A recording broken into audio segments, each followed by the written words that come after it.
एक बार एक साधु जंगल के रास्ते चले जा रहे थे।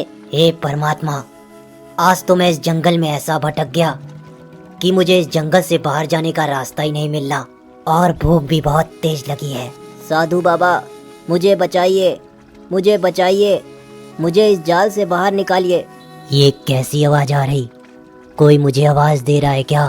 तभी साधु बाबा ने इधर उधर देखा तो उन्हें पिंजरा में एक भेड़िया फंसा हुआ दिखा। हे साधु, मेरी रक्षा करिए। हे महाराज, साधु संतो लोगों की भलाई के लिए अपना जीवन निछावर कर देते हैं। मुझे बचाइए महाराज, मुझे बचाइए। भेड़िया के निवेदन भरे बातों से साधु बाबा को भेड़िया के ऊपर दया आ गई और उन्होंने पिंजरा का दरवाजा खोल दिया। धन्यवाद साधु बाबा, मुझे आपने तो बचा लिया, मगर मुझसे आपको कौन बचाएगा? क्या क्या क्या, क्या मतलब? तुम कहना क्या चाहते हो? इतने भोले भी मत बनो साधु, तुम मेरा व्यवहार और चरित्र तो जानते ही हो। मैं एक हिंसक जानवर हूँ और मुझे बहुत भूख भी लगी है। मैं अब तुम्हें खा के अपनी भूख शांत करूँगा। हे भेड़िए, मैंने तेरे जीवन की रक्षा की है और ये तू भूल रहा है कि जीवन की रक्षा करने वाला जीवन दाता के समान होता है। अतः मैंने तुम्हें बचा के तुम्हारे जीवन को मैंने दान किया है। अगर तुमने मुझे अपना आहार बनाया तो तुम्हें बहुत बड़ा पाप लगेगा।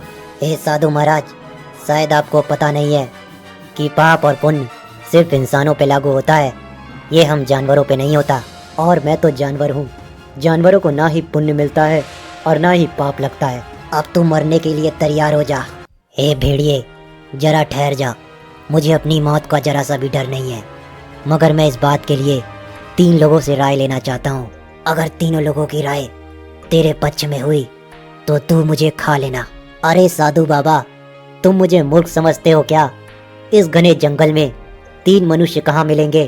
अरे भेड़िए, ठीक है, मनुष्य ना सही, इस जंगल के पेड़ पौधे, पशु पक्षी जो मिलेगा उन्हीं से पूछ लूंगा।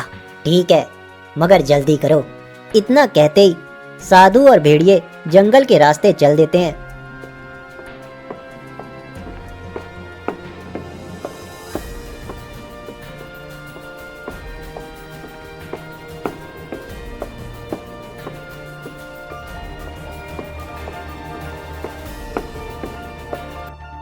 हे वृक्ष, आंखें खोलो। प्रणाम साधु महाराज। आयुष्मान भव, खुश रहो, खूब फलो फूलो। कहिए साधु महाराज, आपकी क्या सेवा कर सकता हूँ मैं? हे वृक्ष, मैंने इस भेड़िए को पिंजरे से बाहर निकाला, इसको आजाद कराया, इसका जीवन बचाया, लेकिन अब ये मुझे ही खाना चाहता है। क्या ये सही है? हाँ, ये सही है, क्योंकि संसार में भलाई नहीं है।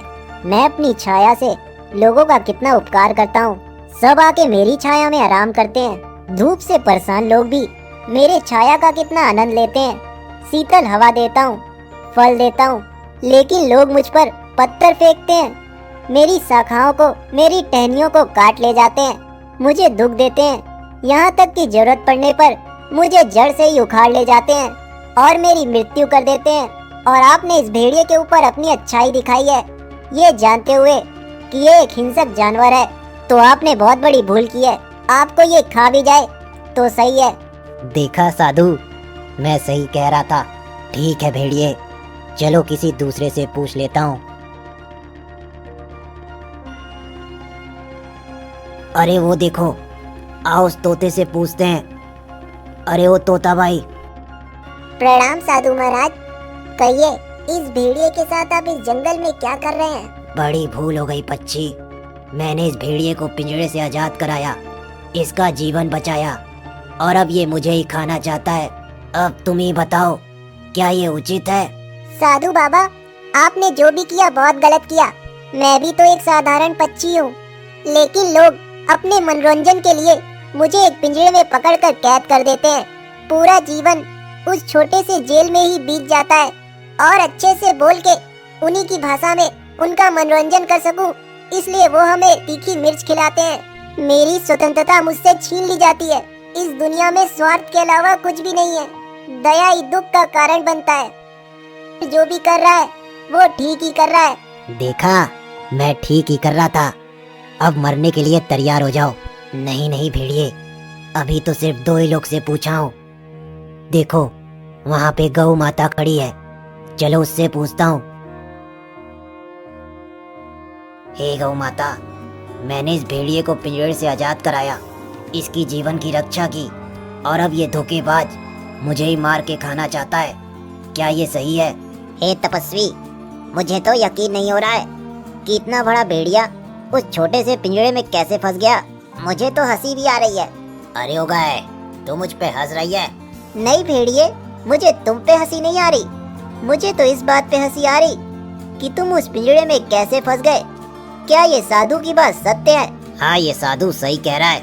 लेकिन भेड़िए, मुझे तो विश्वास ही नहीं हो रहा। हे गाय, तू मेरा अपमान कर रही है, इसका अंजाम बहुत बुरा हो सकता है। कहीं मैं साधु को छोड़ के तुम्हें ही ना खा जाऊं।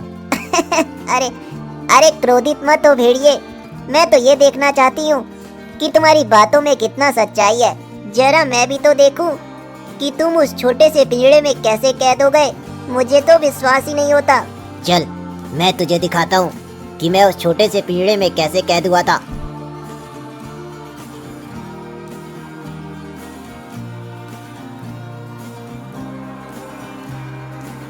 इतना कहकर वो तीनों वहीं पहुंच गए जहां वो भेड़िया पिंजरे के अंदर था। फिर भेड़िए ने कहा, देख मैं तुझे दिखाता हूँ कि मैं इस पिंजरे के अंदर कैसे कैद था।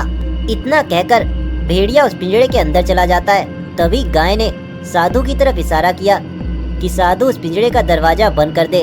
तब साधु ने पिंजरे का दरवाजा बंद कर दिया। इस तरह से वो मूर्ख भेड़िया अपनी बातों में ही फंस गया।